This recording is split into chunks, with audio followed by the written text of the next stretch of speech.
Morning all. Welcome back. This is the first of a number of video blogs about the National Driver Rider Standard and standards checks. Thinking about this, I mean, the standards check. The standards underpin everything that we do. And so my first bit of advice for today is actually, if you haven't read the standards, it would be a good place to start. Go and read the National Driver Rider Training Standards.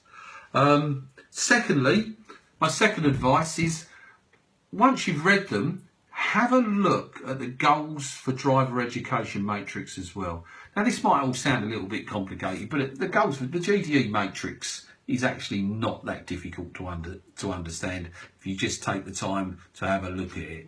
And it underpins everything that we do, because what happens is we don't want to get so hung up on skill-based training, because there's so much more to teaching someone to drive. And in the standards, this is where coaching and client-centered learning takes its place. When we start to look at levels 3 and level 4 of the GDE matrix, it even says in the national standards, coach. And to do that, you need the key skills. Active listening, hearing what people say, effective questioning, not questions just for argument's sake. Was the question, did it help them learn? Was there a true learning outcome from that question, or am I just firing off questions because I have to ask questions? Client-centered rapport. This is not about banter. This is not about being friendly. This is about having true rapport with someone, where simple things like matching the body language and smiling, you know. I'm working on me smiling. It's I know. I'm doing my best. Okay. And of course, eliciting feedback, getting feedback from the client. That was a quick bit of paper turning there. Only just so I can keep my brain on track.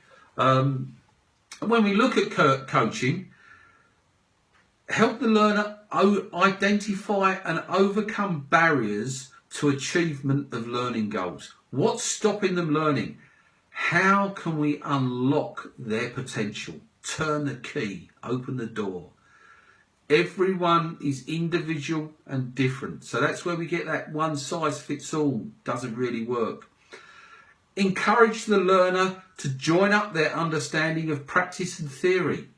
We know that they need theory because there's rules that go along with driving, but also having that practice to put the theory into practice is very, very important, and making those decisions and those right decisions. Support the transfer of ownership of the learning process to the learner. So we facilitate learning, not just telling them what to do, because we get stuck then on skill-based training.